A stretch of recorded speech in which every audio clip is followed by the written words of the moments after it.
few seconds, as we spent few seconds and see peace radiating out of us to the world today. And patience or impatience plays an important role in having anger or such incidents in the world.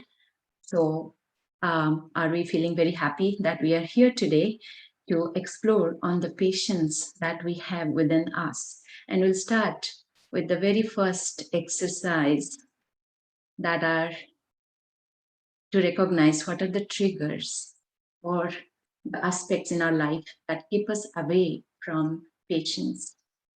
That's a good place to start as we recognize and we know there is another way, then maybe we can move towards patience. So the very first reflection question is, reflect on the circumstances in your life in the past or at the present moment which trigger your impatience. And there are many examples in day-to-day life we see that can be common for many of us, but there are many things that we know ourselves. So the examples, such as when you are stuck in the long traffic jam, or the internet is not working as fast as it should, or waiting in the bank queue or any other queue. Do you lose your patience? So what are your triggers that take you into experiencing impatience? It should be spontaneous. Let's just take about 10 seconds and recognize one or two or three maximum the triggers and write down on your notebook.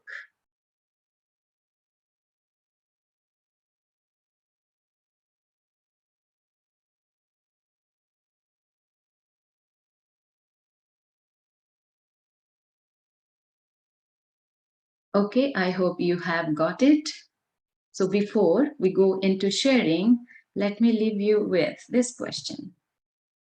When you are impatient, have you seen yourself?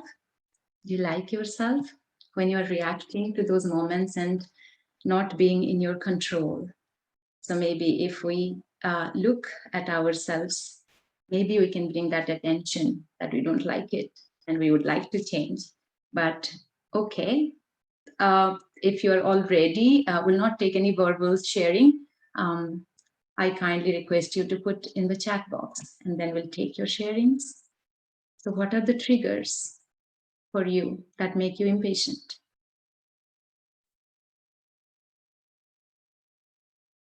Expectations, control. That is another Anu who is saying control and expectations. Prajakta says uncertainty, right? Uncertainty makes you impatient. We want everything to be certain as we thought it has to happen. Anyone else? Or we are already patient? Is there something in our life that makes us impatient? We recognize that's a good start. Long waiting, Kalpana, Vijay, when desires take over mind, stability. Jagdish, BK Jagdish, I am doing one task and mail for other task comes. When not finished with one task and other task comes. When desires take over mind, hurting ego.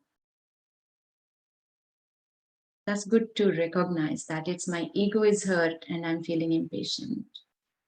That's nice sharing, Kalpana. Vidhi, when others don't respond fast. As soon as my message is gone, the response should come right away, right? Instant gratification. Instant gratification. If you don't receive, then you become impatient. Anu is saying that. Mahesh, when there is injustice in the society. Rachna, dealing with stubborn people. Dr. Ashok Mehta, conditioning.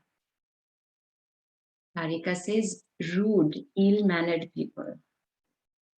Manoj brother says, when my co-facilitator doesn't be on time and isn't time conscious. Right, I know that part.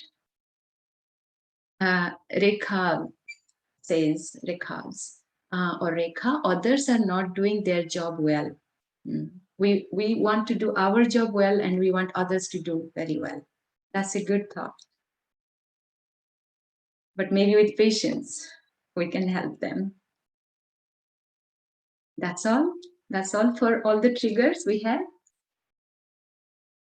When kids don't listen, Anuradha says, when kids don't listen, yeah, they make us impatient, big time.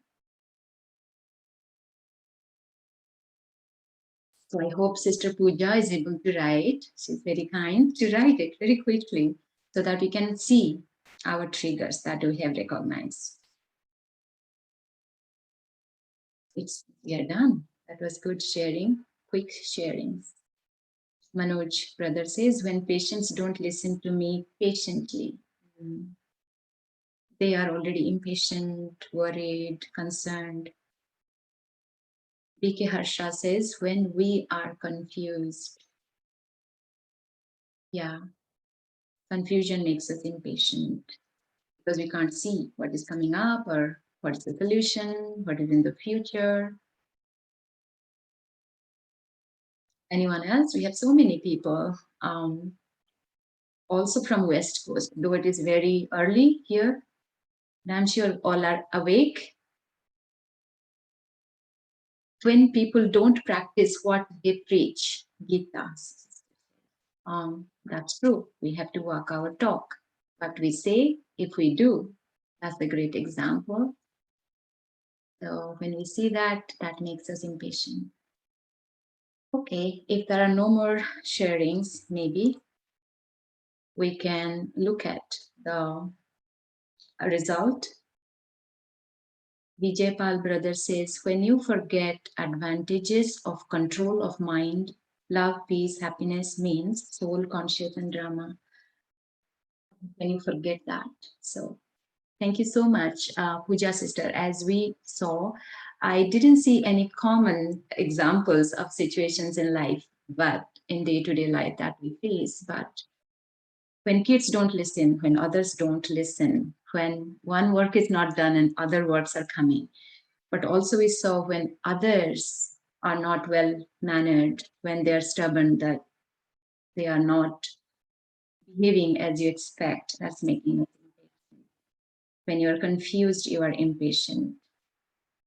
And when people don't do according to what they say or preach, expectation, so many things, uncertainty, instant gratification if we don't receive from others, and when ego is hurt.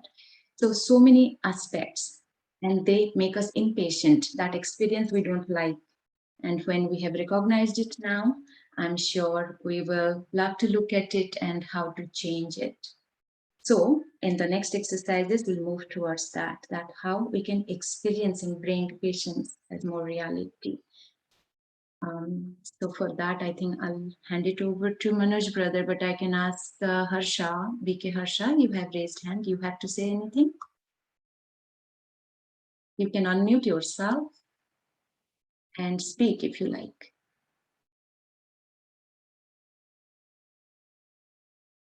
Okay, maybe not. I'll hand it over to you, Manoj brother.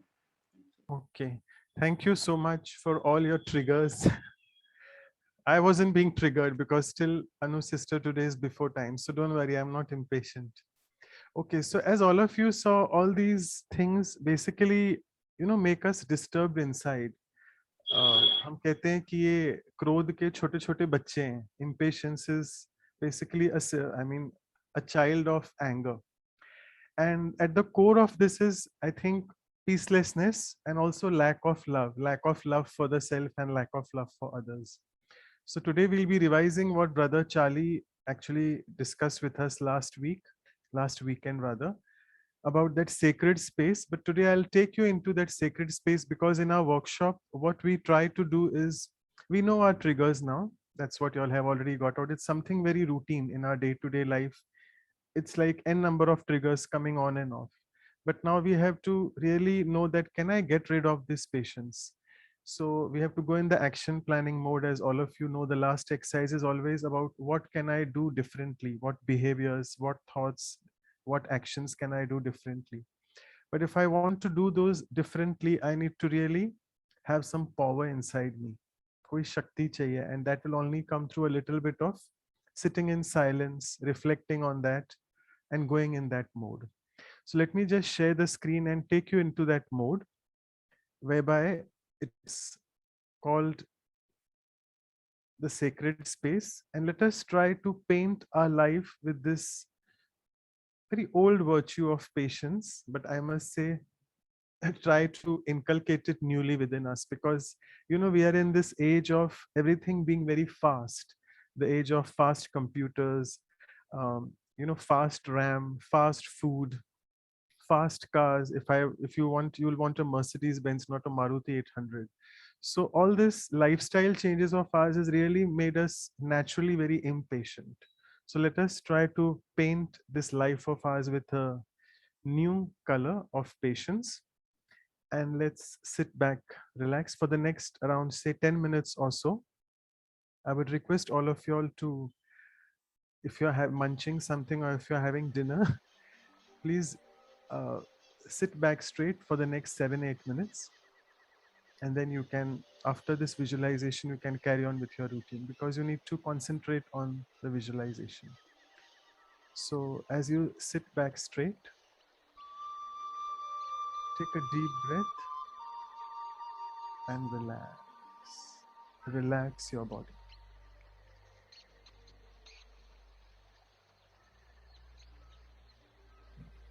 As your body starts relaxing, your mind also starts becoming more and more calm. Relax your mind. Relax. Now, in this state of relaxed body and mind, look at yourself in this very beautiful inner space of yours, which is a space of natural peace and calmness. Look at that space and feel it for a while.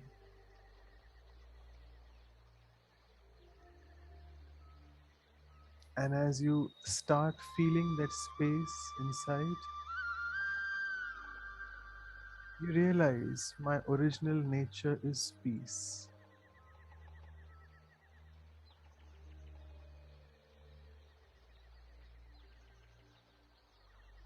Now look at those triggers which you have discussed a while ago.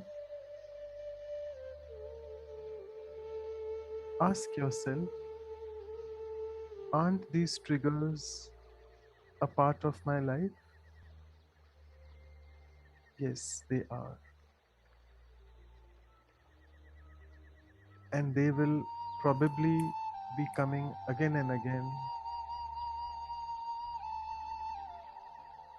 to test my patience.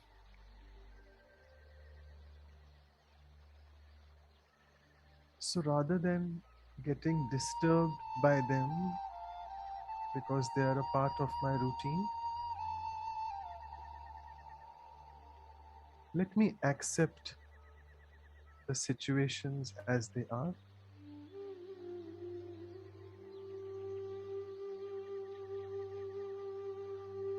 and try to choose a different way of response.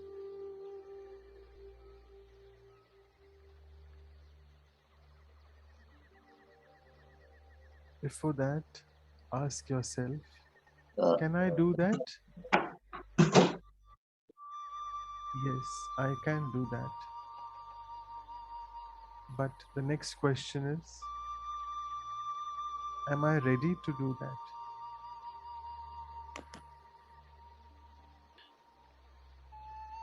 And the answer is, it's just one thought away.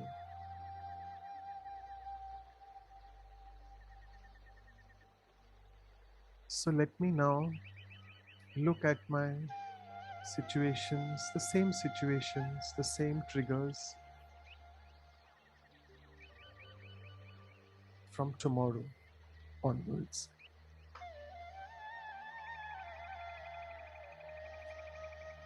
Again, see yourself in that traffic jam,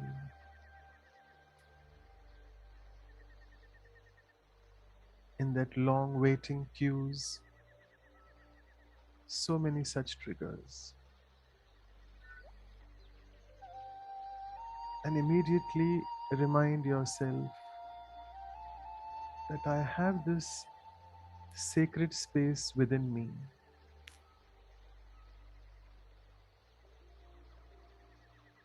and it's really pointless to be impatient all the time,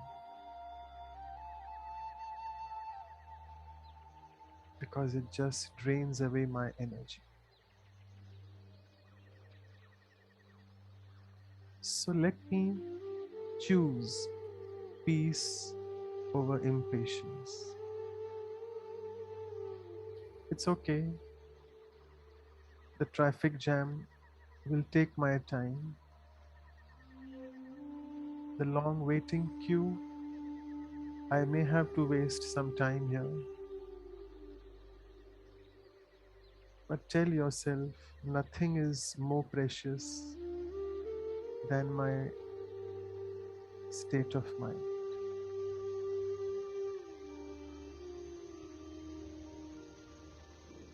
So the moment I connect myself to this inner sacred space,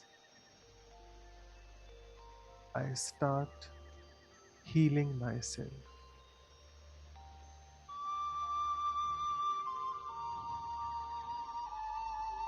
Then see, how am I feeling? I'm feeling so light, calm, and so relaxed. Despite the chaos outside,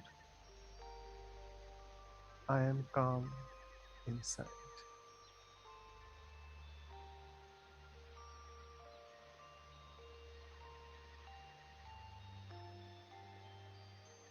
So now tell yourself, come whatever situations in life from tomorrow, let me at least try to have this different response towards such triggers.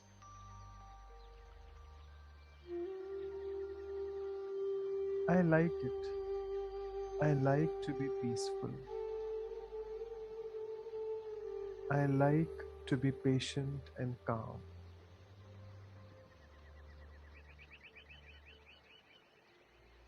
And let me inculcate this habit so that it becomes a part of my sanskar, a part of my original nature. Because I don't want to be disturbed at every small thing in life.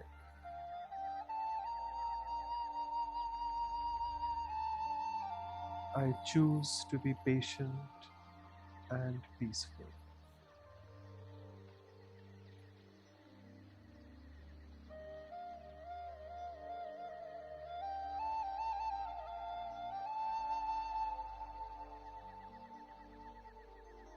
Spend a few moments in this beautiful feeling of peace and patience,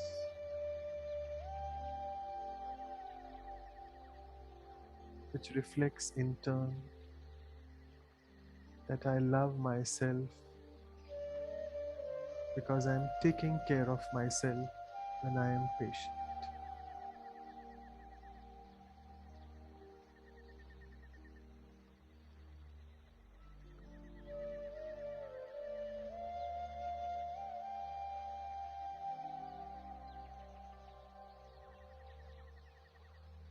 And And with this beautiful thought and a new response, let me just make a new beginning of my life.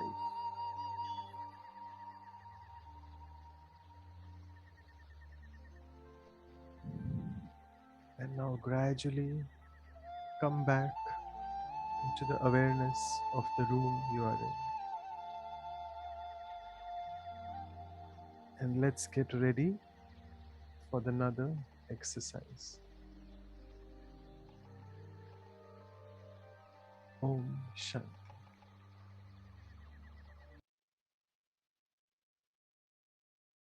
So with this, I'll stop sharing the screen. And I'm sure all of you are really feeling very peaceful and patient when everything around is peaceful, with a lot of music in the background and someone giving you a commentary. But we need to practice it more at our workplace. So with this, let me just pass it on to Shruti sister for the last action planning activity. Over to you, Shruti sister. Thank you, Manoj Bhai. So with this wonderful exercise or the meditation and the visualization we just did, let me start sharing my screen. And let's start thinking about how do we make this state of peace and patience something that's not an occasional behavior, like Manoj Bhai said, when not something that we experience when everything is all perfect with music and visualization, but rather in the midst of all the triggers that we listed out. On the outset, I do have to apologize. I'm still coming out of a cold, so my voice, and if I keep occasionally picking up my napkin, that's the only reason. But I'm very much involved here, so I do apologize for my voice, but let's move on. So what we will do in this exercise, true to our style, think about, now we take a little bit of time to reflect and think about all the triggers that we discussed before. But now, having gone through the visualization, but on a different lens, and think about the going forward, how do I respond rather than react to the same trigger? What changes do I need to make in my thoughts and behavior to have that momentary space or that momentary pause or something to reach out to so that I don't react, I respond. So we'll take about 2 minutes for this, and I'll play a little bit of music just to help you focus. And then we'll quickly come into sharing and start thinking about what changes we would like to make and what we can take with us even after the workshop ends.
So hopefully we are ready to discuss.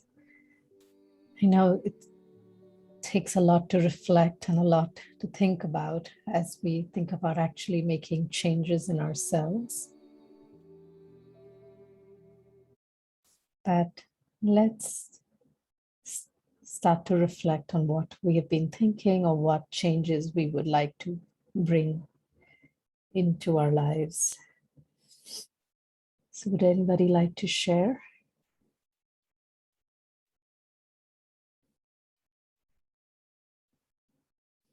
See a raised hand. Yes, Jagdish Bhai. If you would like to unmute. Yes, Om Shanti. Om Shanti. This is really very simple thing to do, but I haven't realized it before. It is that I will keep in mind that when I see myself in impatience, I do not like myself. So this is that I don't like this feeling itself makes me think that I do not want to do it again. So I will not do it because I don't like it. So that's really simple for me. Thank you. That's a you say it's simple, but really it's very deep that you don't like yourself. It's not for anybody else, but it's because you don't like yourself. And the moment you remember that, goes back to something where we started with the workshop. It's about self-love and about often patience with ourselves. So that's a wonderful thought. Thank you for sharing. Anybody else?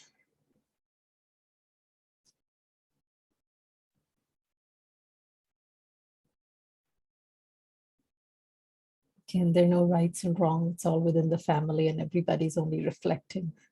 So anybody else?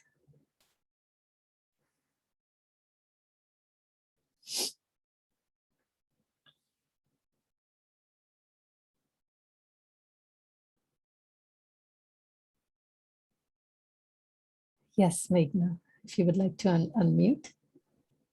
Yeah, I tried this many times, but every time there is some situation, I try to hold myself back and think. But honestly, when the situation arises, it's very hard to think at that time. Correct. So I'm still trying, but I don't know. I'm still looking for answer. Like, how do you reflect at that time when you're in the middle of the situation? I know that we have to step back and go antar mukta ki gufa, that's what Dadi says, but it's still not coming into practice. So I'm looking forward to what you have to say on that. Right. Like it's almost like how do you go from that trained response into a more natural response? And I'm sure a lot of us can opine on that, both from a medical perspective as well as a spiritual perspective. But really, it's about that trained response into becoming a natural response. Very Yes. right. I see, Dr. Mehta, your comment over there. I'm never in a hurry. Hurt, worry, and curry causes peptic ulcer. So right. Be at peace with yourself, whatever be the trigger. Yes. And I see, Archana, your comment there. Experience core qualities of self or soul and connect to God to increase acceptance. Raj Yoga really helps. Very true. I see another raised hand projector. If you would like to unmute. Yeah, Om Shanti, and thank you once again for this wonderful evening session. What I feel is patience is really very, very conscious behavior, because I have been working in healthcare last 28 years. I just on 7th I completed my 28 years in healthcare, and we require a lot of patience, not only with our patients but also their caregivers. And if we ourselves are impatient, it actually gives all negative vibes to our patients and their families, especially this particular pandemic situation. So I feel it requires a lot of courage to be patient. There are many situations, even if you decide that I want to be patient or I will take it easy, it's not easy. So with practice and, for me as a professional, it's a requirement. And if I'm impatient, I'm not doing justice to my profession. So I take it as responsibility from my end and I try to be patient. So right, it does certainly requires courage. And if you treat it like a responsibility, whether you're a healthcare provider or in every other week of your life, as a parent, as a child, as any profession, if you take it as a responsibility, certainly that's another way to approach it. Very nice. Thank you. Thank you. See another comment over there from Manjeet saying, try to understand that the other person is also playing his or her role, have acceptance. It's their sanskar, so have patience with them. So very true. Why don't we put ourselves in the other person's shoes? So nice. And Anu says to prepare for the inevitable paper that the drama has predestined to send. Patience and acceptance with no exceptions at all. Prepares for the actual situations and the souls when the behaviors may arise. So really being prepared for the ultimate paper. Very right. Anybody else? Yeah, Dr. Kiran Bala was wanting to say something. Dr. sorry, Kiran Bala, you yes. can, yeah, no problem. That's, Thank she you. actually didn't raise her hand. It was just, yeah, go ahead. Yeah. Yes, please. I was just thinking, when we react to somebody's action or somebody's words, we become uncomfortable, we lose our temper. That means we are punishing ourselves for the faults of others. Somebody is doing something wrong, and by reacting, we are punishing ourselves. So we shouldn't be doing it. Why That's- punish myself for the fault of others? That's So very we have right. to. Sorry. Thank you. No, you're absolutely right, Dr. Bala. I mean, it goes back to that first point about, do I like myself? And here's another version, or here a deeper lens to that am I punishing myself by losing in patience? Very right. Vijaypal, how you're just being very kind with me, with me, acknowledging my cold. We will spread love, peace, happiness around all circumstances when you know your original nature of love, peace, and remain in combined or connection with God, the ocean of love. So if you stay connected, certainly.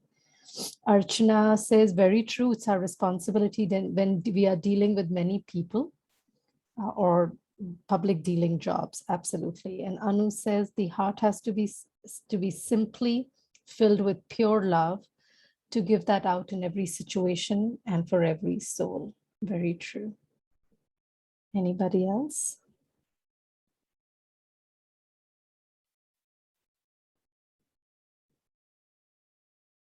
I see a raised hand. Yes, Megha, please go ahead. Shanti, the thing what we realized is we need to understand the significance of time cycle. When we understand the significance of time cycle, we are able to understand, yes, when my time comes, then only it is possible. Then we can aram se stay patient for some time at least, as Baba tells. Thank Very you. nice. Very nice. Wait for the right time. Vidhi continues with that saying, everything falls in place at the right time. That's a wonderful thought. We still have a minute if anybody would like to share.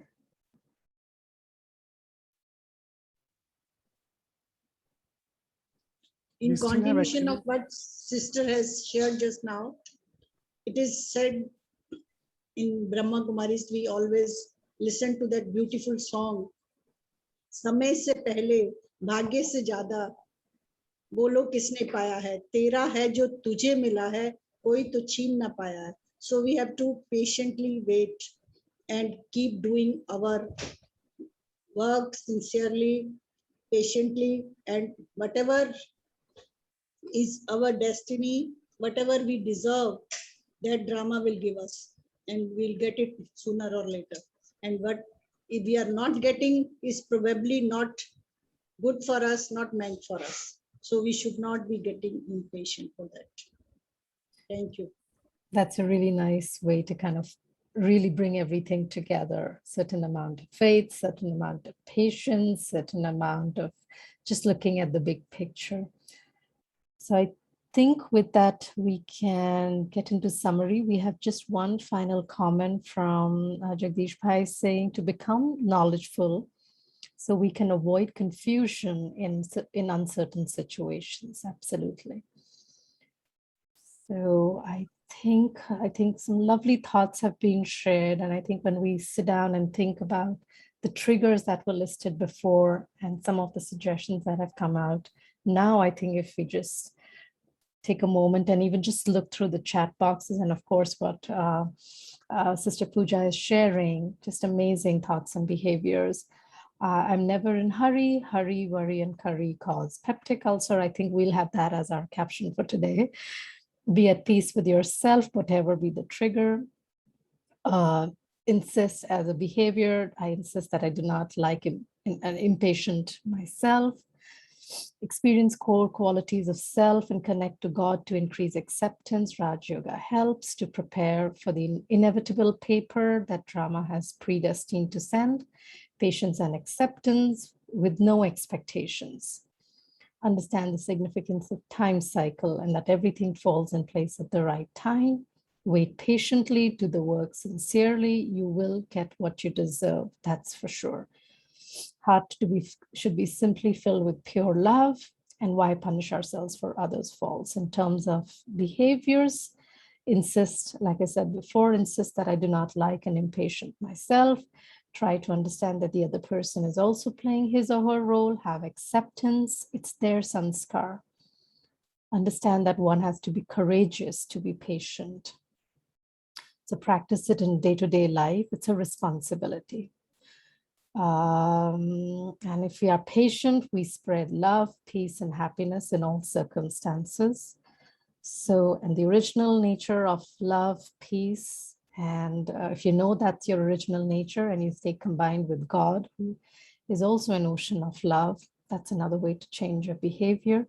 And again, it's our responsibility when we're dealing with so many people. And I think with that, I can turn it back to you, Manoj Bhai, for the next portion of the evening or morning for us. Fantastic. Dr. Mehta wanted to say something. We have a few minutes, Dr. Mehta, or? I had, typical surgical temperament, impatient in the operation theater, especially when you're operating and you're in the middle of something and something is not happening, So for me, this is a great lesson. I've always been thinking of patience as an ideal way of dealing with things, but I think that's what I said, conditioning. We get conditioned. When you are a young resident, you work with surgeons who are, very tough, and they push you during the operating room and they shout, and they literally, it's a way in which a surgeon is brought up. That's, I would say that was my background. When I had Dr. Shet, I did not know, probably he's passed away, Dr. Vasan Shet, he was very, very, very impatient. I had Dr. Borges, also one of the finest surgeons, but impatient. So I think we inherited some of the qualities of the people with whom we work. And then we come to the B case, exactly what it should be. The ideal is a patience. I am a peaceful soul. That's the first fundamental. And therefore, I think every time you go through this kind of an exercise, a kind of a value, you realize that you have to cultivate, or you have to change your body consciousness to a soul consciousness and remain peaceful, remain happy, joyful, accept the things as they're coming, and just don't react, but be at peace with yourself. I think it's a beautiful, patience is a real good virtue. I still remember in Gujarati, I'm going to recite something in Gujarati. We had a teacher whose name was Dhirubhai Desai. So, he used to come with his first words like, you are rhyming, he would say, Dhirajane Chaturai thi, Runa Kamo Thai, Bhagyashaline Sarvada, Ishwar Sahayasthai.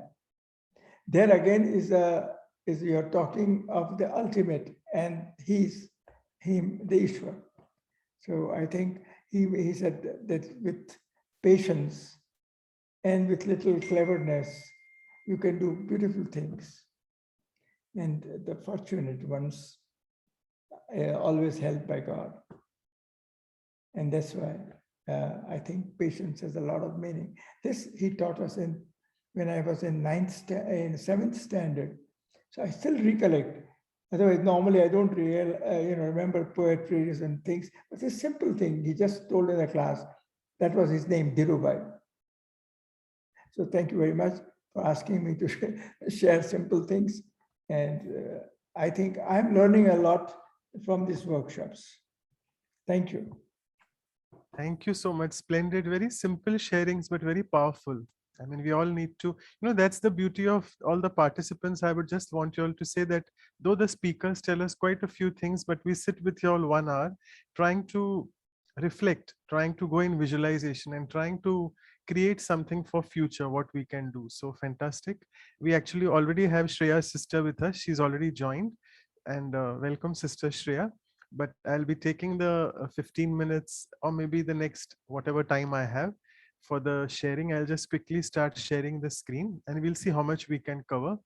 This is about, as normally we do, what Charlie brother covered with us last Sunday on patience. You can see he's a soul full of patience. Look at his face. Patience radiates from there. We have with us another soul as well, Sister Shreya, the same one.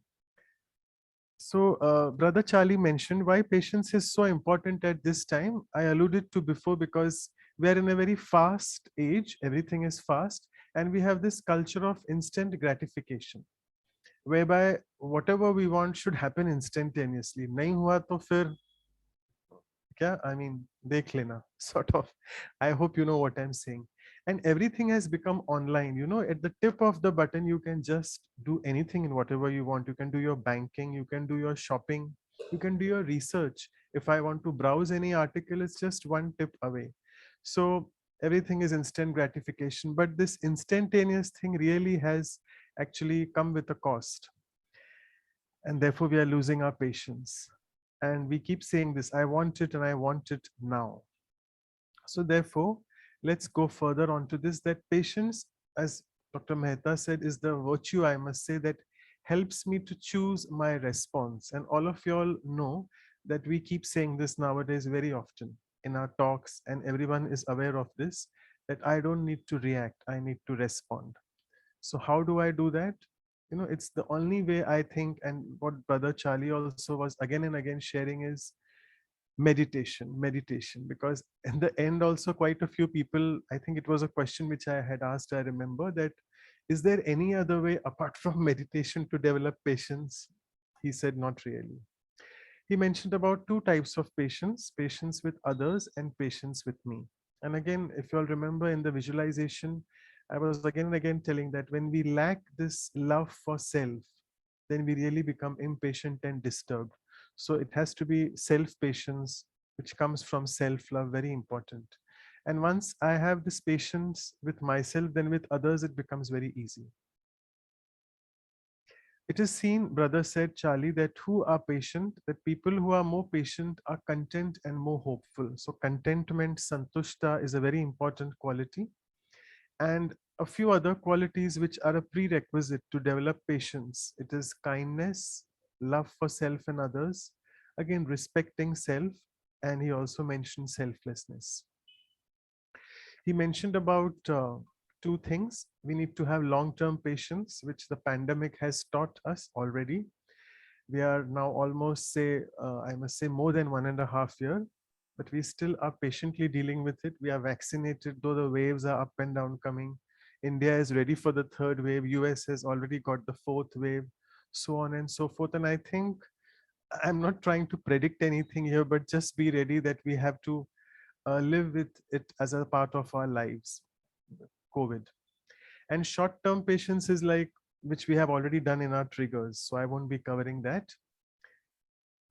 A very beautiful quote. Pooja sister has kept this quote here, I think, that dear God, grant me patience, but please hurry up with that. So, we tell God, please, God, help me. But that is also in a very impatient way we tell him.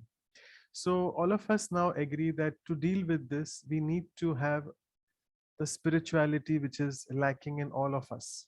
So therefore, lifelong patience requires that awakens that spirituality within, and it helps us to learn about ourselves. And here Brother Charlie spoke about that beautiful sacred space which all of us have inside.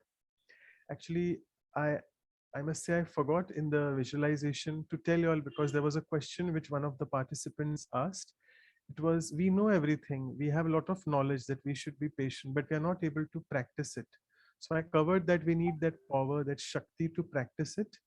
And it's easier said than done, but a simple approach which sometimes we are taught here from the divine versions of the Brahma Kumaris, what we call the Murlis, it is SOS approach. I'm sure the doctors in the audience and even nurses like Prajakta know SOS हम लिखते हैं, तो it means SOS ये दवा देनी है. Like when you need it, you give it.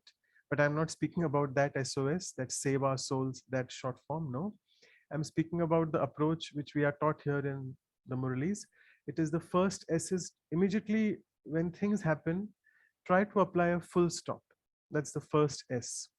Then after that, O, become a detached observer.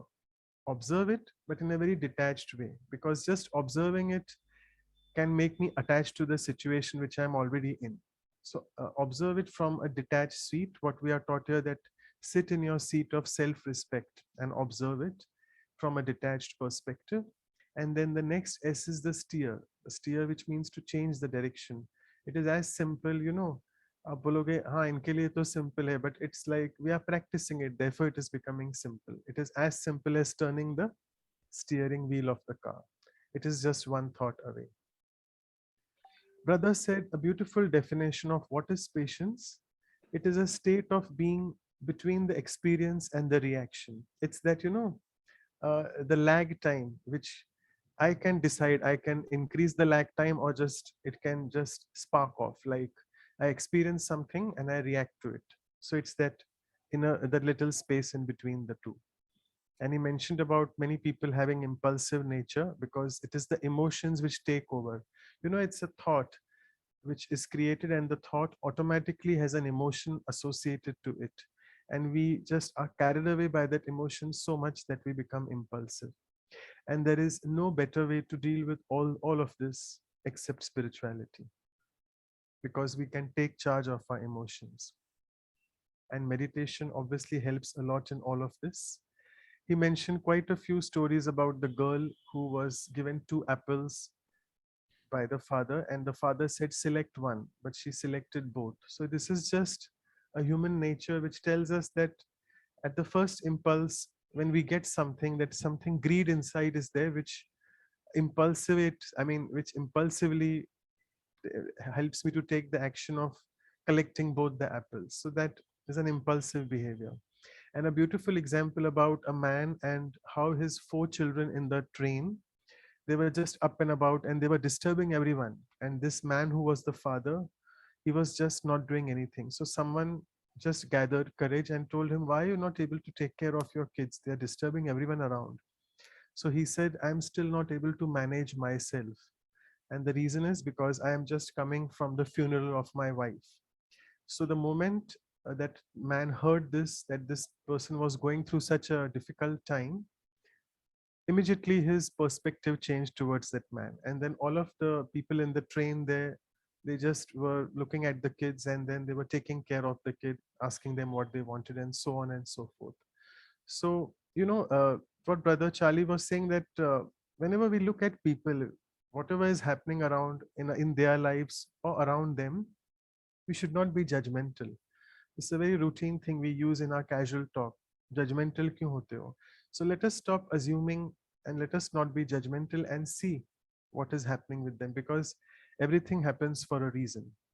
And here brother again said that we have to really, if we need to inculcate this feeling of patience inside us, we need to tap into this sacred space which is present between the experience and the reaction. So we have to really tap into that. What is impatience? Simply put, it is a sign of spiritual emptiness. So I think all of us are eagerly waiting for Sister Shreya to help us jump into that spiritual abundance. Because, sometimes, not sometimes, we're actually all empty from inside. Therefore, I think when we have started these Values for Life series and the workshops, the talks and the workshops, we felt the basic thing is they are all inside us, but we feel they are not there. We just need to tap inside that sacred space and know that I'm full of all this. And I told you all before as well that impatience is a small kid of anger. So it's some sort of anger which is lurking inside. And brother also mentioned that at the heart of impatience is basically an unhealthy relationship with myself. And how can I develop this relationship? By really starting my spiritual journey. And the beautiful quote he said, there's three approaches of spirituality. It's like a hobby. Once you start doing it, you start enjoying it. It's like a habit.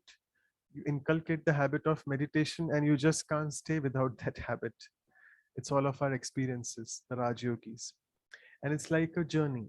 And this journey is a beautiful journey. Remember, it's a lifestyle change. You need to do some changes in your lifestyle, but it's a really fulfilling journey towards the divine. And brother mentioned about removing these three I's. I'll quickly cover. The I's really are the big form of ego which we have. So first is our temporary identity, my labels, my profession, my gender, body, etc. Second is the I, which is comparing myself with others. He and she is better than me, or I am superior to them. And the third I is a very subtle one, which we don't realize. We sometimes slip into this inferiority complex. And this is because we don't realize who we are. And that is the best thing here at Brahma Kumaris, which I also felt is the Swaman, what we call this self-respect. We are taught here to sit in the seat of self-respect and respond. And then it won't be difficult to constantly remind ourselves that I have to respond, I have to respond. No, if I'm in my self-respect, I'll neither be superior or inferior. I'll never be in a comparative mode. And I'll also never try to identify myself with my position, color, family, etc. And who am I? That's the basic question which I'm sure Sister Shreya will cover for us today. And as all of the participants, a few participants mentioned that look at it as the drama of life, and I'm an actor playing my role. The person in front of me, he's also testing my patience, is also an actor. So let him actually be there so that he tests my patience and helps me on my journey so that I can grow rather. So this is again Brother Charlie's quote that the journey of healing the relationship with myself is to know who I am and really to reconnect with that spiritual being within. And a few questions I'll take. So it was Teachers' Day when we had this talk on the 5th September last Sunday. So someone had asked that it's, rather I had said about the Supreme Soul, sorry, that the Supreme Soul is our Supreme Teacher. And we basically are sitting daily in the spiritual class and he patiently teaches us everything. Though next day we come in the classroom again, like in the center, without doing our homework, but the Supreme Soul, the Divine, is patiently teaching us. So habit to remember people because we see them, talk with them, but with gods it's just a feeling. So some sister had asked a question that I'm not able to establish that relationship with God. Why? Because I can't see him, firstly, and secondly, with others I can see them and they are constantly a part of my life. I am interacting with them, I'm talking to them, etc., etc. So how do we get a reply from God? Because when I speak to God, I feel he's not listening to me. So here brother said that we need to shut down our senses. As a sister already said, Antar Mukta and Bahya Mukta. Once we stop becoming extroverted and go inside, then it will help us. And for these, we need to follow a few disciplines like waking up early, doing our regular meditation class and listening to the murlis, etc. That will help us in establishing the connection with God. For interest of time, I'm not taking the second question. And now, before I pass it on to Sister Shreya, I'll just introduce The Indian audience know her very well because she's being featured on the Peace of Mind television and Awakening television as well. But as a formal duty, let me just tell you that Sister Shreya has been associated with the Brahma Kumaris now for over more than 12 years, since 2009. And I'm sure many people don't know that she was basically a web reporter for NDTV from 2008 and 9. If I'm not mistaken, that was before she came into knowledge or before she became surrendered. We'll hear that from her itself. So she was a web reporter, and she's been a regular feature on the various talk shows, as I said, on the PM TV. She academically, she's a graduate in English literature honors and a postgraduate in ethics and spirituality. And as usual, I always say a few lines. So Sister Shreya, being a popular face on the television, spirituality is at the core of her mission. So she's a popular face on the television. Spirituality is at the core of her mission. She looks at everyone with a soul conscious vision. And that's the reason no soul in her service area needs a hospital admission, right? So I'm sure she'll agree that she is in that area of Borivali. So she looks at everyone with the soul conscious vision, and therefore no soul in that area needs a hospital admission. She radiates this abundant light and might, and the spiritual glow is visible from her divine insight. She confidently tells all of us forthright that please have patience, everything will be all right. So she'll tell us forthright, she'll elucidate on patience, everything, and everything will be all right. And lastly, she's a divine instrument who is very, very precious, and her presence indeed is very, very gracious. And today she'll enlighten us more on the value of patience and tell us how to practice that in essence. So with this, I'll stop sharing the screen and over to Sister Shreya. Thank you so much for your time, Sister. Om Shanti, brother, and Om Shanti, everybody in the audience. Thank you for those very kind words. And I think you've been saying a poem for everyone, which means that you probably have that beautiful sanskar of seeing the beauty in everyone. And that gets reflected, how we are seeing the people. I'm not sure everything you said is there already enough, but of course we can always work towards being that. So thank you for your kind words. There's a lot that you've already talked about patience and are doing the workshops on patience. And it's a very, very beautiful quality, I think. Even when you are in the presence of somebody who is very patient, it's a very beautiful feeling because they radiate this very beautiful vibration, which just makes you very comfortable. If you're around somebody who is very impatient, it's not a very comfortable feeling because you also get all flustered, and there's so many times in your head you'll be like, you go and we'll do everything, we'll manage everything. And at times we have experienced, when that person leaves, everything is all right. But when they're around, because they're in that hurried energy, do it now, do it fast, all flustered and disturbed. So it can also affect the environment and the people you are with. So every time you are with somebody who is very patient, I think they are very, very silently also empowering other people. They're very silently kind of motivating and giving them enthusiasm, and they have that faith and hope in other people. But again, this patience value is also has a little bad reputation because sometimes it can be confused with being passive. So when you talk about being patient, probably people think that you're not doing anything, or you're passive, or you're slow, or you're not responding. But it's not basically being passive. It's just that whatever you are doing, here you're very, very balanced. Internally, in your mind, there is no disturbance when things are not going your way.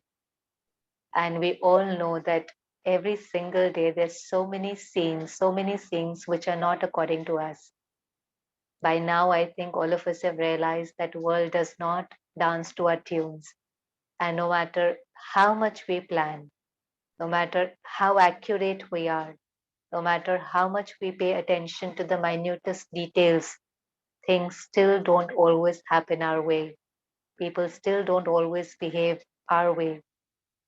And in those situations, when things are not our way, to not get disturbed, to not get flustered, to not get all up and down, but be very calm and patient and then respond and take the right decision or whatever that needs to be done.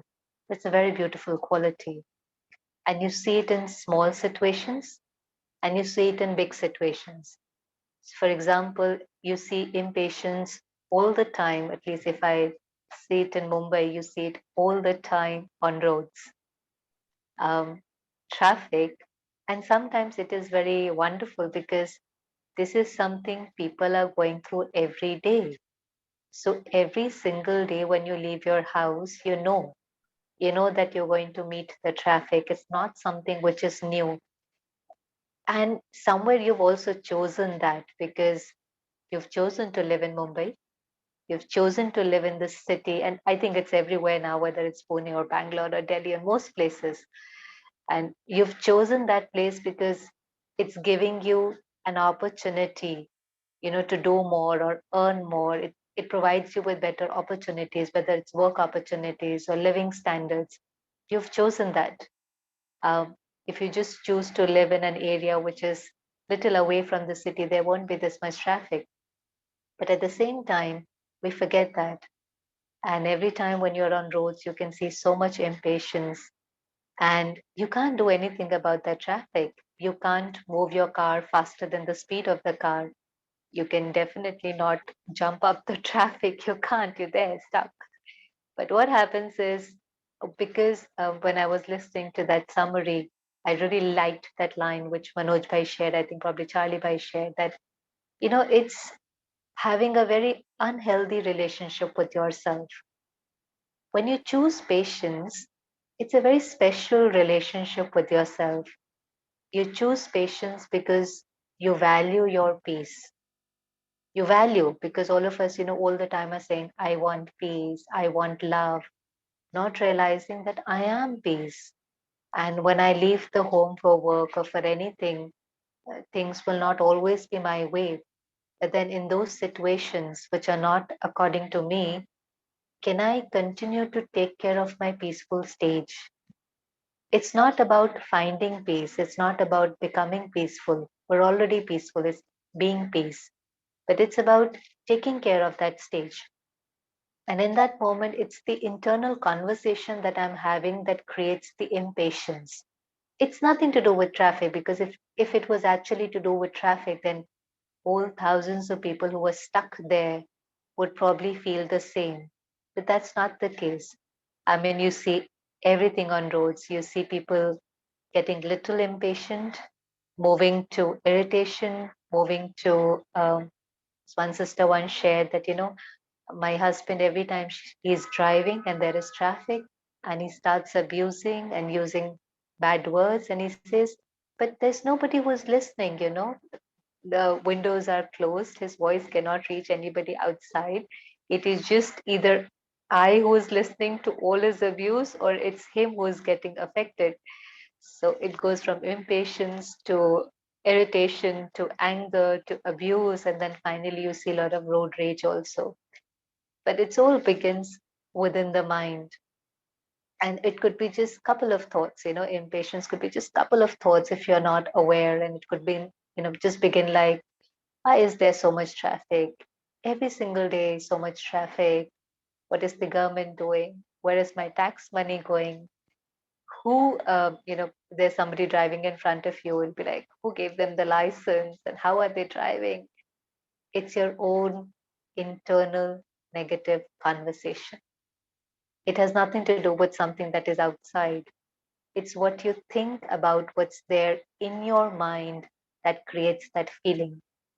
And we need to have that relationship with ourselves where we talk with respect to ourselves. We're all the time talking about this one didn't talk to me nicely, this one didn't talk to me nicely, this one did not respect me. But how many times in a day am I abusing myself or am I disrespecting myself? Because every time I'm choosing to think negatively, and I consciously use the word choosing because I have a choice. I can just tell myself that it's okay, it's part of the journey. Let me just enjoy the music that's playing in the car, or let me just take this time for reflection or think about the day, about the meeting that I'm going to conduct, or let me just be with myself. I don't get time for myself. Let me play a nice class, a spiritual class, that by the time I reach my office, I feel spiritually elevated and ready to share with the world. It could be me time. It's what I have decided how to spend that time. But because we're not focused on ourselves, we're not focused on what I can do and deal with the situation. We're more focused about what's happening outside, which is not in our control. So then it gets into that impatience. And that impatience, which again Manoj Bhai very wonderfully said, will definitely lead to anger. So it is irritation, it is anger, and then there is that rage.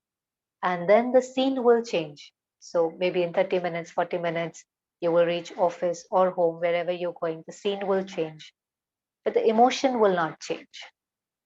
So now that you've created that emotion by creating that negative thinking, so that emotion of impatience or anger or an extreme form of anger was created by me. I will have to take that responsibility. I can't say it's the traffic because of which I am this upset and angry. No, that all thousands and lakhs of people who are on the roads will probably go through the same feeling, but that doesn't happen. You see some people who are totally okay, and you see some people who are banging on their steering wheel. You see different responses. So then the scene changes, and you're there in the office or you're back home, but the feeling is still there. And that feeling of pain or discomfort or anger is still there. And you don't know how to, do away with that. It's there. Because once that emotion is created, it takes its sweet time to kind of disappear. It takes that time. It's like if you've created something, you have to sustain it. So that feeling is now created, and then it starts affecting my every other work or relationship. So, for example, I had to go for a meeting or something. I'm not able to be very creative, or I'm not very productive, or I'm not able to take right decisions, or simply I don't enjoy it. Or maybe I'm so flustered and disturbed that somebody just says something or just comes late a second, a minute, and then again I lose it. It's very risky. It's like if you already have a weak body, and then if there is a virus or a viral, because your immunity is already so low, there are high chances that you will be influenced and affected by it. And same thing happens if I lose my peace, if I lose my patience, if I get angry or disturbed, then there are high chances that little thing, smallest thing, will also affect me. And just imagine by the time I come back home, there are times by the time I come back home, I'm like so tired emotionally, so drained, so upset that sometimes all that vibration and negative energy goes to the family. So, somewhere patience has a lot of uh, consequences at a very deep level that we don't realize. We lose our state of mind, one, definitely. We lose our peace. We want peace, but in that moment, we let go of the most beautiful gift, the peace. It affects our work, it affects our health, it affects our relationship, it affects the environment. So, this one quality is so beautiful that if you imbibe, it has subtle effects on everything, positive also and negative also. And the only thing that we really need to do is, on a deeper level, kind of accept things which are not in my control and just kind of go with the flow.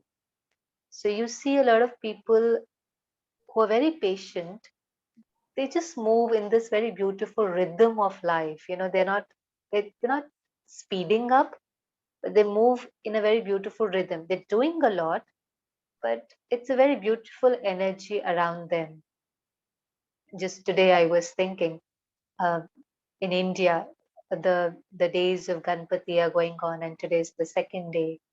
And on the second day, normally what happens is that they take the idol, um, the one they've been worshipping in their homes for 1.5 days, to immerse it in a lake or in a water. And they take it with a lot of, loud music and drums and everything. And even though this time it is a little less, but still there's firecrackers and there's huge noise. And where we do our classes is on that road. It's next to that road where all these processions pass from.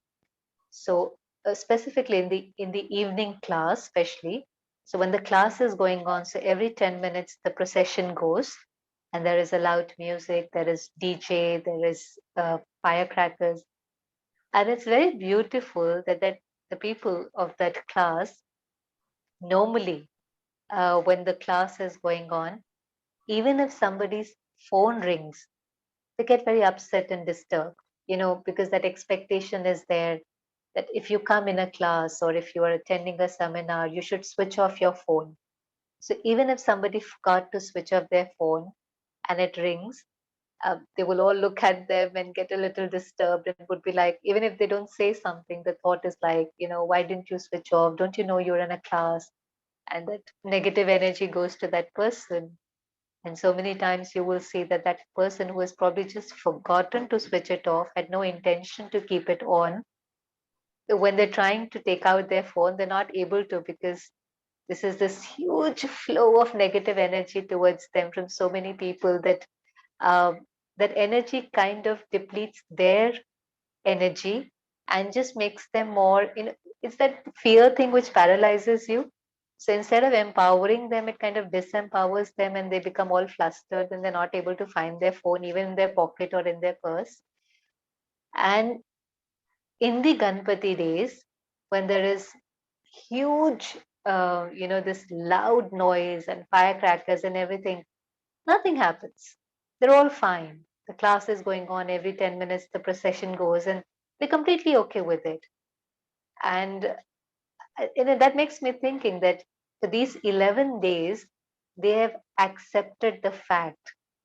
In their minds, they've accepted the fact that these are days of Ganpati, and naturally every 10 minutes there's going to be a procession and there's going to be noise. And because they have accepted it, there is absolutely no disturbance. They're fine with it. Their mind is not creating any negative thoughts, and it's okay. It's like that acceptance allows them to be patient. But because on the other days they have not accepted the fact that people are coming, they're rushing in for the class, and there is a possibility that somebody might just forget to switch it off. So it's not the phone ring which disturbs, it's my thoughts. It's actually not the phone ring, but listening to that phone ring when my mind says, why? Why don't they understand? Why do they do it every single day? Why don't they switch it off? This is a very unhealthy relationship with yourself. Now, it doesn't mean that what they're doing is right. Even if you want to say something, go ahead. Say it with grace and dignity. Request them. Can you switch your phone off? Can I help you do it? It's not about being passive and not doing anything about it. But the first step, that first relationship with yourself, and I would say patience with the self, is to accept things which are not in my control. To accept them. And by accepting, I don't mean that everything outside is right. No. Acceptance is I am not going to get disturbed by that because I value my peace. It does not mean that if somebody's phone is ringing, it's right. No. We can request them. We can ask them again and again. We can be assertive about it. But even before we go explaining something to somebody else, or even going and saying something to somebody else, we need to make sure that we don't get disturbed by that. And then when we say something to the other person, we do it with a lot of grace, dignity, and respect. But if I get disturbed here, then I will not realize that I tend to become a little impolite, a little rude. And that's why they say that, if you're not patient in that moment, then there could be a lot of regret. So patience and regret kind of go together. That one moment of impatience can create a lot of regret, because you might end up saying something to the other person which is not very nice. And even if you apologize later, what happens? If people are emotionally weak, they tend to hold on to our words. So it's not our intention, we will go apologize, but because they are weak, they hold on, they repeat in their minds what we have said and create so much hurt, so much hurt. And for that hurt, they kind of blame us, they hold us responsible. So then it becomes a very deep negative karmic account with other people. So in relationship also, it's very important that, which people say that think before you speak, but it's basically think before you think. It's not just think before you speak. Yes, that is absolutely there, but think before you think, because what you're going to think is how you're going to feel. So if you want to feel peaceful, you will have to choose to create that right kind of thoughts.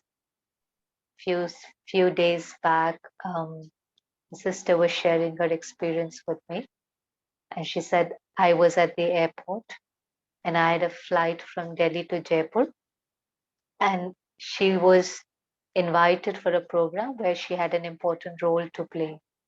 So she went to the airport and this flight got delayed. What can you do? There are weather conditions and the flight is delayed. And she said, I got so upset and I got so angry. And I went to the person who was sitting at the counter and blasted them. And then I went to the manager and I said everything.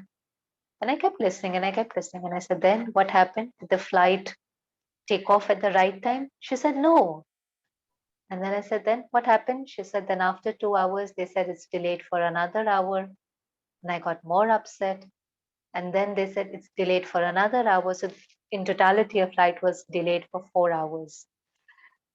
And it's not that by getting angry, you will always get things done. Sometimes it may work. There's so many times it is just that you lose your inner stage. And if you have to say something to somebody, give your feedback. You can put in a complaint. You can say things assertively. You can choose not to fly with that airlines again. But why create so much hurt and disturbance within? Why? And then she said something to me, which is very funny. She said, do you know what was making me upset the most? I said, what? I mean, isn't it the flight? She said, no, there were other passengers who were just sleeping peacefully. I said, how can they sleep peacefully? Shouldn't we all go and fight with them? And I said, they were smart. Nothing could be done. People are sleep deprived. They were making most of their time. They thought they can't do anything about it. So somebody was sleeping or somebody was reading the book, which is okay. She said, but how can they sleep? We should have all gotten together and created an uproar. So this is sometimes our mindset and our beliefs, which causes, I think, a lot of pain within, lot of pain. So choose. If you want to be patient, you need to choose that I want to be peaceful. I value my peace.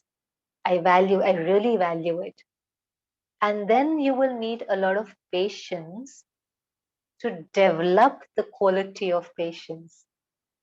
Any sanskar or any quality or any habit takes time to kind of become natural. So it is not about just saying, okay, from tomorrow I'll be more patient and that's it. It doesn't happen that way. Even something like, changing a simple sanskar of you decide that I will not have tea from tomorrow, or you decide I will start exercising from tomorrow. Initial days, in fact, are a little more difficult. So if you start exercising, what happens? The first few days are not very comfortable. So you're exercising to feel more fit and fresh and flexible. But initial days of exercise are very painful because your muscles haven't worked for a long time. So when you start working them, there is tear, and all that will go in few days. Some of us lose hope in those initial days because it's not very comfortable. So every time you think of changing a sanskar or developing a new habit or a trait, you also need patience. And that reminds me of a beautiful story. It is the story, I think you must have heard of it. It's called the Chinese bamboo tree. And they say it's a real story. It's a bamboo tree in where when you sow the seed, you sow the seed and the tree does not grow for 5 years. So for 5 years, every single day, you water it, you give it proper light, you have to make sure that the ground is fertile, and you do everything. And you make that effort for the first year, for the second year, and you don't lose hope, and you do it for the third year, and the fourth year, and the fifth year. And then what happens? Then it starts to grow, and it grows 90 feet in 6 weeks. Can you imagine? 90 feet in 6 weeks. But it's only able to sustain that 90 feet long tree because those roots in those 5 years have become very, very strong underground. So, at an external level, it may feel that nothing is happening, but at a very subtle level, at a very internal level, those roots were forming and shaping and taking its place. And that's what it is about, being patient. That there are times when you are on a spiritual journey, and spiritual journey is always about developing the right sanskar, which is going to make you feel good, whether it's being peaceful, being patient, the whole series that you've been doing, being benevolent, being pure, being courageous, anything. But they take time to develop. And I think that's where you need so much acceptance and compassion for the self, that at least I have stepped onto that journey, that highest journey, that highest spiritual quest, where I'm not now blaming or complaining other people for what I'm feeling. Because for the most part of a journey, every time I'm impatient or angry, I look for somebody else or something to blame, because of traffic, because of this person, because of the flight was delayed, because their phone rang, anything. But I always look for this opportunity to put the responsibility, to shift the responsibility and put it on somebody else. I don't want to take responsibility of my feelings. And then when we start this spiritual journey, the first thing that happens is that we take that responsibility that, okay, I am choosing to think like this, and this is why I'm feeling like this. And then I realize, I sit in silence, reflect, and realize, okay, I need to develop more patience because things are not going to be always my way. And then I start practicing it, and it will take some time. So it needs patience to develop that quality also. It will take some time because sanskar is not an on off button. It's not like you can switch it on and you can switch it off. Um, I'm not sure about this figure, but in research, in many, many research, they say that it takes around 10,000 hours to get mastery over anything. And they normally talk about a skill or something, when somebody builds an empire, or somebody wins a gold medal in Olympics, or somebody, anything at an external level. So they say, somebody who plays a very good instrument, sometimes these people start very early, maybe at an age of 6, 7. By the time they get Olympic medal, they are 19, 20, 23. But they start very early. And they say it takes around 10,000 hours, which is almost equivalent to roughly 10 years of dedicated practice and discipline to reach where they are, to reach that mastery. So it's a very long period of preparation, and then an opportunity come, and you were able to kind of grab that opportunity and show your talent. And very beautifully, somebody said, it's a very popular talk show host. She said, what is luck? A lot of people said, you're very lucky, this one is very lucky. And I really like this. And it said that luck is nothing, it's when preparation meets the opportunity. So you have been preparing yourself for years and years and years, silently doing that work within, that hard work, and that journey of how many ever years it is will also have, it's a roller coaster ride, no? It's not always peak, peak, peak. There are adversities, there are challenges, there are situations, but you go through them, and you just don't go through them, you grow through them. You kind of grow through them. You kind of remind yourself that this is not happening to me, but this is happening for me, and I need to learn something out of it.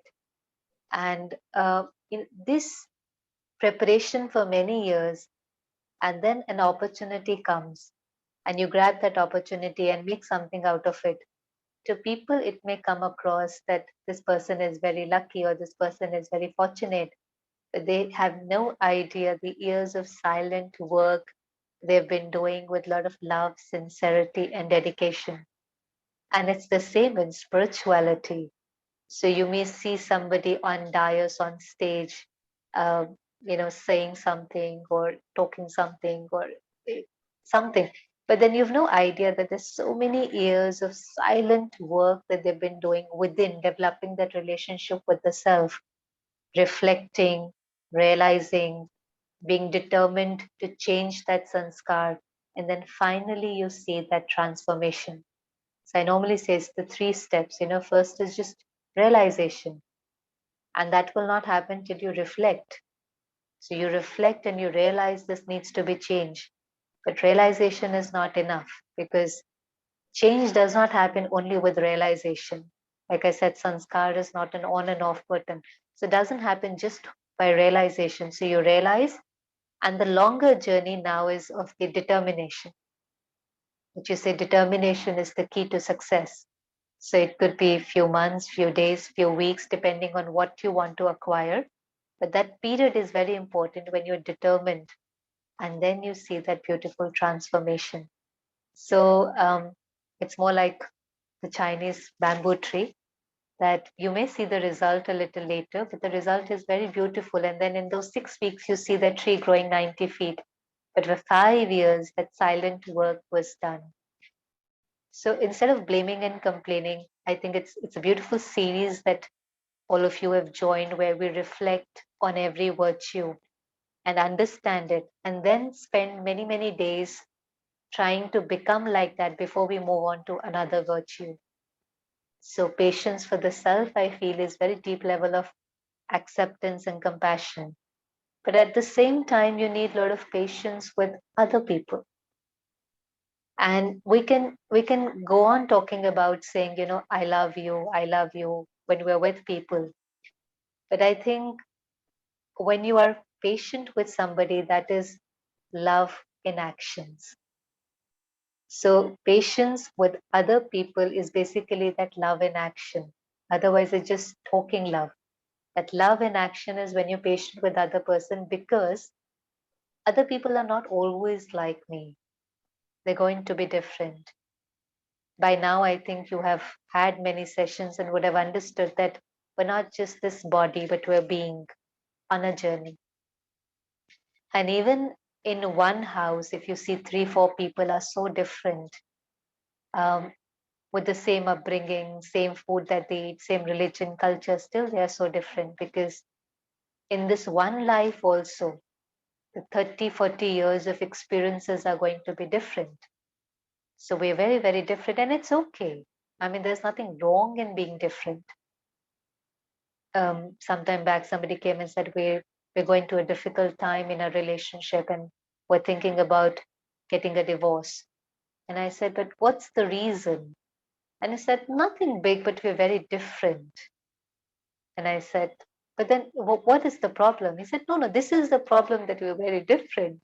And I said, but This is not the problem. This is the reality. This is the truth. This is how we are. No two people are alike. You're very, very lucky even if 50% of the qualities or principles are similar. Very lucky. But otherwise, if you see two people, sometimes they are very different. And then we say poles apart, and then we'll say opposite attract. Like, it's strange. So what is attracting to you is because they're opposite, they're different. Normally that's happen actually. What's lacking in you when you see in somebody else, that quality attracts. So for example, you lack compassion and you see compassion in somebody, and we don't realize, but we all get attracted towards the virtues because that is what is our original nature. So in their presence, our own divinity emerges. So we get attracted to them because we don't have that quality, but when we see it in them, we really like it. And they also become instrument for me to experience my own divinity. So we think, okay, when we come together, we'll become complete, which is true because we'll help each other to empower and to bring out their beauty from within. But then after a while, I saw the qualities and I felt, okay, they're different. But then when I start seeing the weaknesses and I say, no, no, no, we're very different. I am very clean. They're very messy. I reach everywhere on time. They're always late. I can trust blindly. They just can't trust. And the list is very, very long. And then in these times when, we want everything instant, which again, brother was talking about instant gratification. So we are not ready to work. We're not ready to be patient and work on the other person.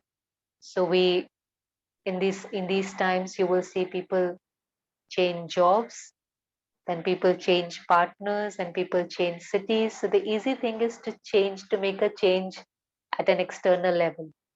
You're even ready to change your partner so many times, but not work within. And when I say patience with other people, it's just looking at somebody's sanskar. It could be something so simple as the other day, a mother was talking to me and she said, my child wastes a lot of food. Now, this is so simple. It's not nothing big also. And it's a sanskar that you see in somebody that they waste food or they come late. Could be a bigger sanskar, something that comes late. Can I not get disturbed by just looking at their sanskar? Why am I punishing myself because of others' weaknesses? This is again something we see so much. It is their weakness. But I am punishing myself by looking at their weakness and thinking negative about them. Why are they always late?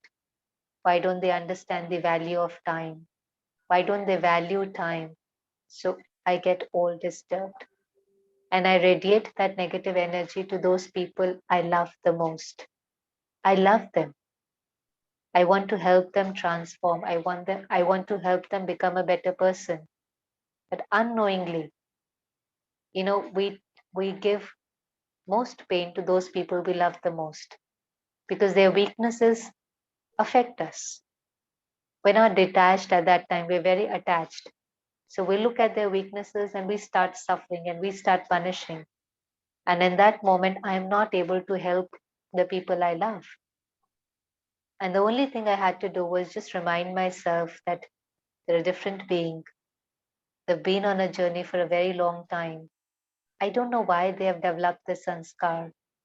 I once asked somebody, I said, why do you always come late? And he just smiled and said, there are different reasons, but this was one of it. He said, I get attention. He said, I get attention every time I walk into the room, even if it's negative attention, I get attention. And it has just become my nature that when I come late, I get the spotlight from everybody.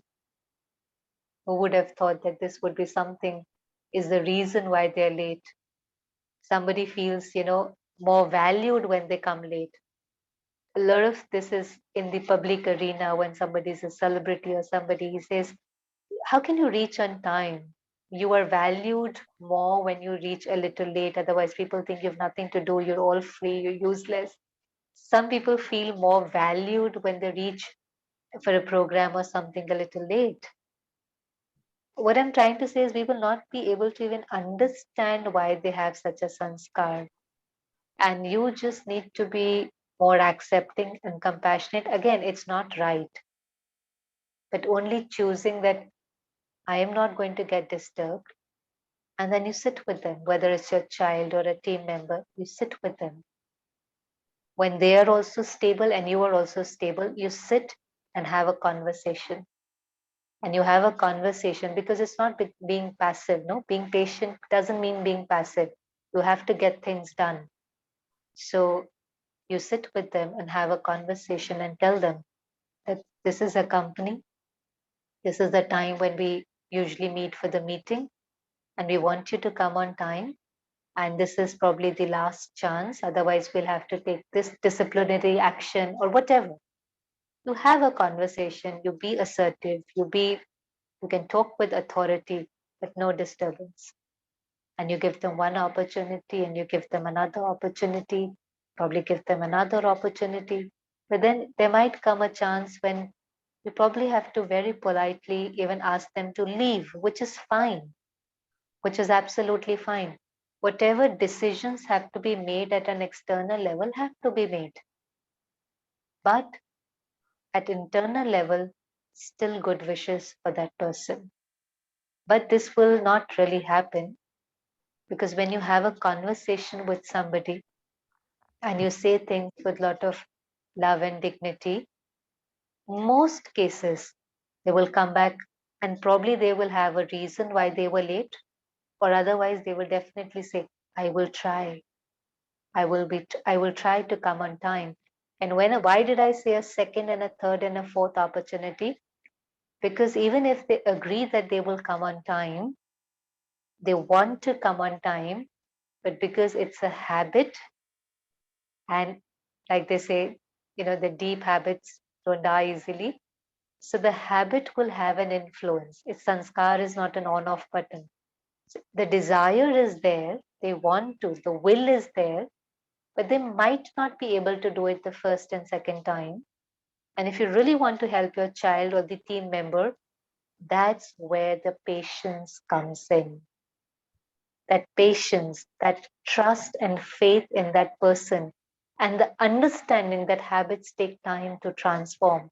Even a simple habit of leaving tea or exercising daily, it's coming out of your comfort zone. So even if now they were 10 minutes late and now they're 5 minutes late, you don't get angry, but you appreciate. They say, no, but you tried. I'm sure you'll be able to do it. And that, on the second and the third day, when they make the same mistake and we're patient and we trust them, that empowers the other person. That patience becomes the power for that person to transform. Otherwise, we're all talking about what they need to change, which they also know. So we're all giving advice to people, you need to change this, you need to change that. But to give them that power. So when we have faith in somebody, when we trust somebody, when we are patient, that's true love. And that vibration empowers the other person to bring that subtle transformation, and they will do it. And you will see magic happening. And that is what a leader is. No? So this leader is somebody who can see, who's far-sighted, who's not always looking for instant results, has this knowledge that sometimes just to transform this, it will take a certain amount of time, and will not lose faith in that person. Today, when we're working with people, we normally say human resources. They're not resources, they're beings. They're beings, it's human beings, not human resources. They're beings who are going through so much that we have no idea.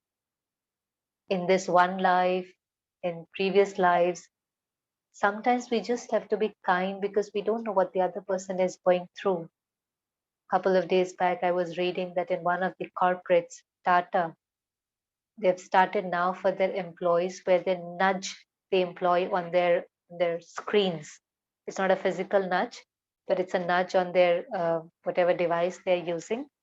And the message that comes is, develop more empathy and compassion towards your team members, because you have no idea what they've gone through this year. And it's like they're nudging them every 1 hour, 2 hours, reminding them that be kind, be compassionate, don't be impatient, don't lose your anger, don't expect too much. That's basically being love. It's almost time, but I'll just end with the last patience, which is patience in the goodness of life. In the goodness of life is trusting that whatever is happening in my life is right. Having that very deep faith that if I'm doing right, right will happen to me. Very deep faith, and not comparing ourselves with others and thinking everything right happens in their life and it doesn't happen in my life. But always reminding yourself, in Hindi, it's a very beautiful line which says, समय से पहले भाग्य से ज़्यादा बोलो किसने पाया है, which means that what is your destiny and how much ever is your destiny, the one that you've created with your good karma, is going to come to you. But it's going to come, it cannot come before time. समय से पहले नहीं. So when the moment is right, and if you have created good destiny with your good karma, it will come back to you. A lot of faith in this, because otherwise it's always, this one did not give me the opportunity. They were the one who stopped me from doing this. I could have done it. No. What has to come to me will come to me. I need to just focus on doing right. I cannot forget this law that when I do right, right will happen to me.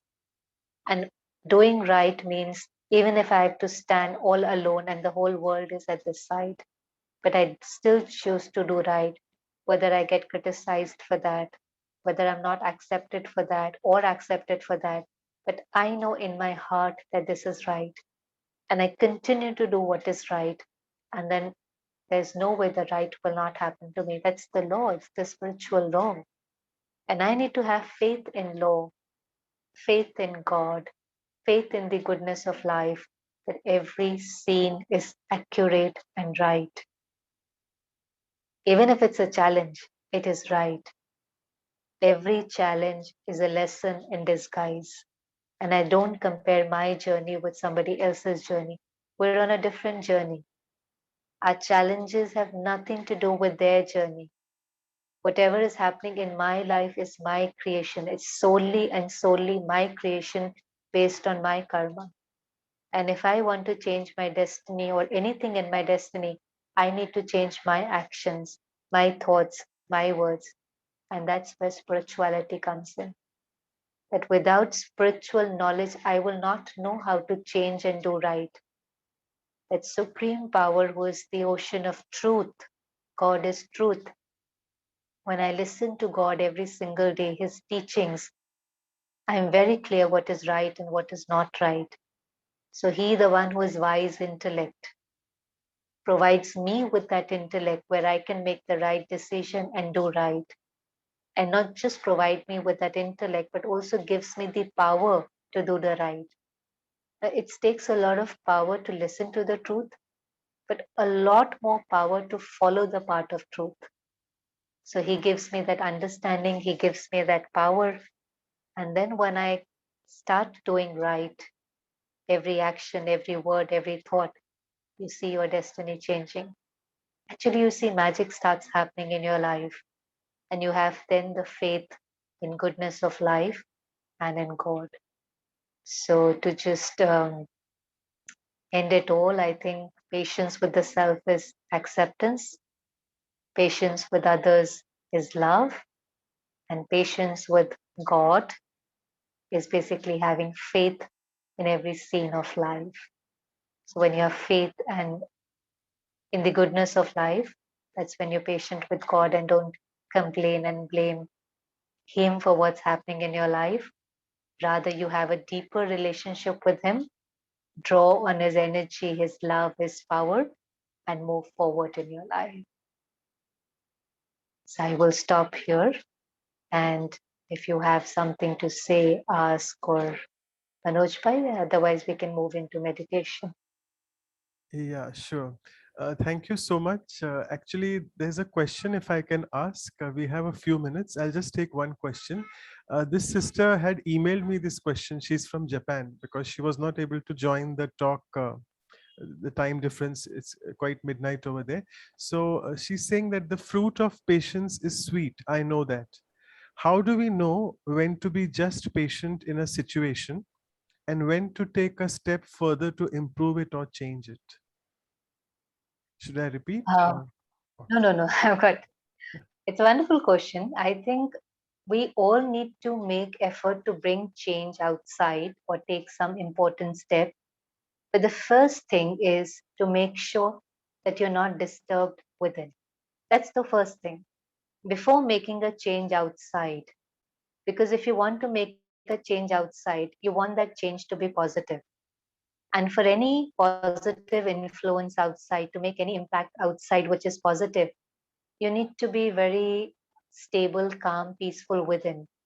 If you're angry or upset or irritated, then if you wear that mask and go on about bringing change outside at any level, you see in the world how it happens. There are protests and there are rallies, and there's a lot of uproar for a week, 2 week, 3 week, and then everything gets back to the same. There's basically no big change.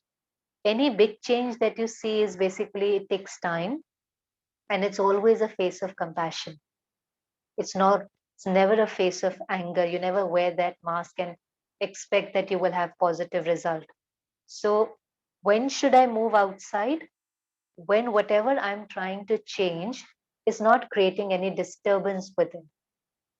I am fine, I have accepted, but I want to see the change. But I'm not thinking negatively about it. There's no resentment, there's no feeling of hatred, there's no feeling of revenge. And then I can move out, whether it's to change any law or you want to raise your voice for climate change or anything that you want to do externally, but let radiate that positive vibrations, and then you will see a positive change at an external level. Okay, thank you so much. Beautiful answer. And I now request Dr. Ashok Mehta to propose the vote of thanks. Over to Dr. Mehta. Yeah. It's wonderful. Even Ashok Bhai is here. Nice.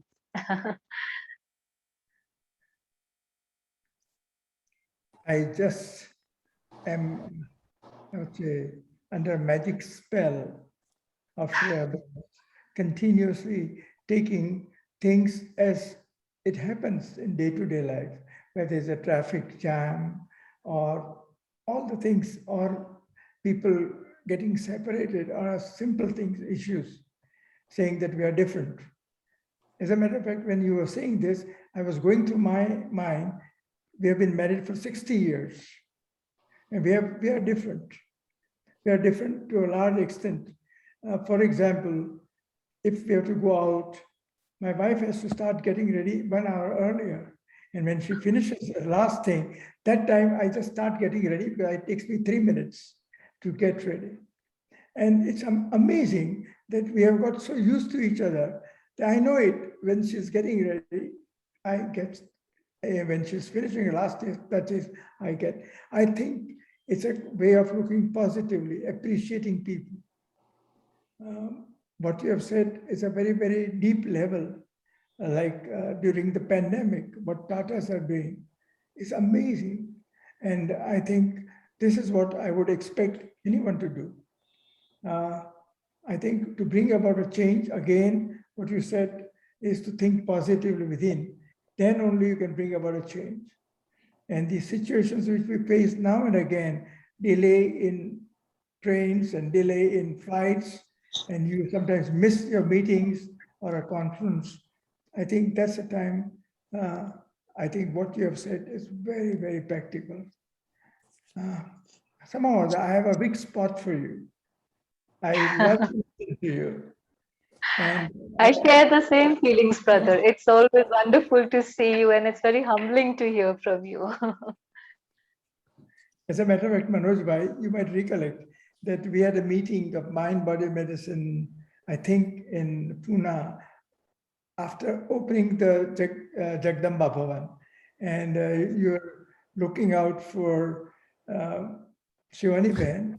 And, you told me, then I said, can I suggest something? At that time, I had never met Shreya Ben. I had only seen her on a YouTube. And I said, why not we invite her? And that's the time when we had a journey back together from Pune to Mumbai. And it Yes. was a beautiful time that we spent together. So thank you very much, Shreya Ben, for all that you have said. You're so perfect. You are like a laser beam. Thank you very much. Thank you, brother, for your kind words. And I remember that journey very well because that was the highlight for me. And I remember all the stories that you shared about Dadi Prakashmani and your journey, and I still remember them and take great benefit from them. Thank you. So thank you so much. I still remember the journey. Both of you, thank you for making me remind those fond memories, though we are in the lockdown phase now. But I remember Sister Shreya is a part of our faculty of the Rejuvenating Medical Minds since then. And it was you, Dr. Mehta, I remember very well, you had told me. Thank you so much for reminding that. And yeah, I'll just quickly do the announcements. So as all of you know, it's the Ganesh Chaturthi going on, the auspicious season. And Ganesh is the lord of success, we say. So none other than, again, Brij Mohan Bhai Saab, our chief spokesperson and the additional secretary general. And he's got n number of experiences, success stories, how the divine, we must say the supreme being, has helped him in achieving success at every point in life. So he'll be covering us on the next episode, 22nd, 18th September. And today, sorry, not today, next Sunday is the Anant Chaturdashi, which is the 10th day, whereby the 10 days of the festival will be over. And we are having with us Sister Meera Didi from Malaysia joining us to speak about the spiritual significance of Ganesh Chaturthi. We are very tight in our schedule here. Every Saturday, Sunday we are booked, but the participants should know that this is only the festive season of, say, July, August, September till Diwali. After that, again, we'll be back to our fortnightly versions. And also, as we normally do, we have another eloquent speaker who is also an embodiment of success, Sister Gayatri. We take her name, Baba remembers her in the Murlis as Steve Narayan's daughter. And the moment we speak about Sister Gayatri, it just reminds us of the United Nations of USA, because she has achieved a lot of success in that, and she'll be sharing her beautiful stories on that in the workshop which we have following the talk of the Values for Life series. So we'll be keeping in touch with you. We'll send you all the the invitations later as well. And our silence retreat on purity will be the last weekend. We'll announce that later. And this is our beautiful calendar, which we keep sending you in the emails as well, to remind you that tomorrow is the self-care Sunday of Vihasa, which we do once a month. So you're welcome to join that at 10 o'clock. And before I forget, the people who have joined new, you can please, the participants, you can please write down your numbers, mobile numbers, the WhatsApp number, and your emails in the chat box. You can share it with us so that we can keep in loop and tell you all the information. Yeah, and also, if you forget, you can share these talks, the workshops particularly, and the talk of the sisters here on the website of omshanti.tk/workshops, because all of them, particularly the second talk, which is there given by the speaker, is mentioned, and you can just listen to it later at ease if you're supposed to miss the live session. And with this, over to Anu sister for the last things. We are a bit late, but Anu sister, you can carry on quickly. Thank you so much, Shreya sister. It's always so empowering and practical to listen to you. I think we'll just take the picture right now without missing. This is always the memorable moment we all want to keep with us, and we send it later on when we share the review materials. So whoever wants to have the picture, please switch on your video. It's okay if you don't want to. Whoever want to have the video, please switch on your video. And maybe we can remember the beautiful tips that we got from Sister Shreya. And with that, patience and love. Love, patience for others is love in action. That's beautiful. Okay, so we are ready. 1, 2, and 3. I think I took it. I would like to give a moment to Sister Claudia from Vancouver. She's with us. If she would like to say a word for Sister Shreya's talk. You can unmute yourself. Om Shanti, Sister Shri, it was very nice to hear from you. That's the first time I met with you. So, Thank you. yeah, it was very nice about patience. Yes, we need patience in our life, right? Otherwise, we cannot be happy without patience. So, it was very nice to hear from you. Thank you for being with us this morning, or morning for us, evening for you. So, yeah, thank you for all our guidance to us and sharing all your about the giving the class when I was remember when you were talking like that. I was in India, in Goa, and then we were in the class in the movie, and the train comes by, and we have to. You brought me back that memory when I was in Goa, when the train comes by, and then everybody just be patient, waiting for the train goes, and then we continue the class. Yeah. Well, thank you very much. Yeah, this Thank is you, Om Sister. Nivas, Ghatkopar, right? Where your double foreigners are usually stationed. The station is just, and I mean the railway track is behind. Yeah, thank you. Okay, so without much ado, over to Sister Shreya for the meditation now.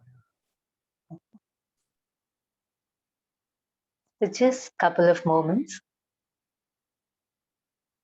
Detach yourself from everything. Just sit comfortably. Relax your body. Releasing all tension.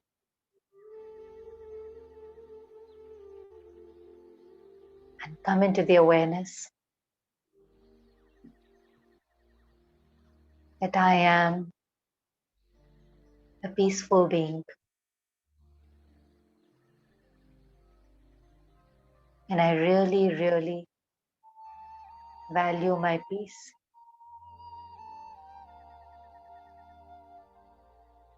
I don't want peace.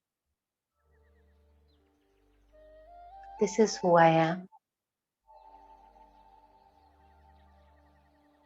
Let me now take care of my inner stage, because I now know the world is not going to dance to my tunes. There will be times, probably many times in the day, when things will not be my way.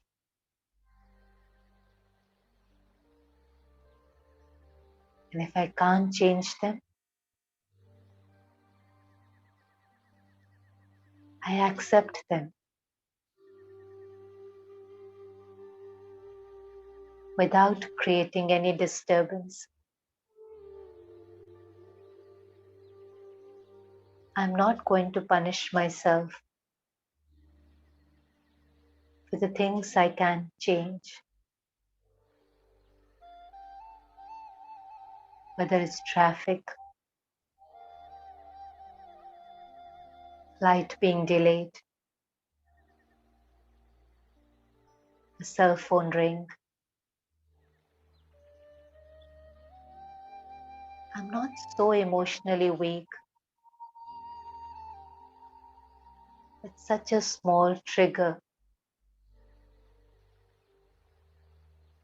can make me angry.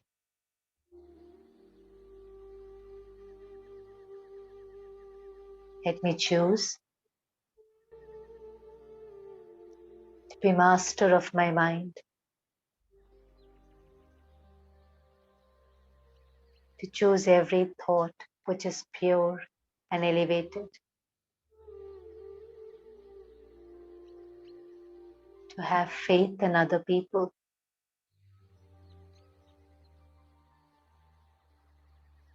to value their goodness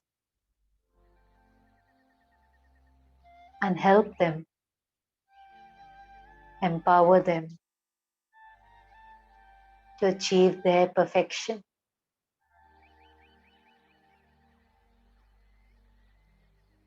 My patience, my trust and love empowers other people, helping them to become a better being. And lastly, I have faith in every scene of life. No complaints. I know every scene is accurate. Every challenge is a lesson in disguise, an opportunity for me to grow, to come closer to God, to understand His wisdom and experience His love. So with no complaints and only gratitude in my heart, I accept myself, other people, and life in totality.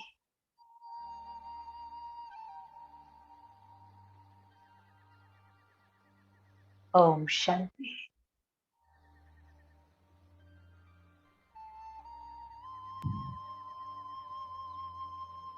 So thank you so much, Sister Shreya, for your time and also for the talk. With this we end. Thank you so much. Thank you, brother. Om Shanti. Shanti.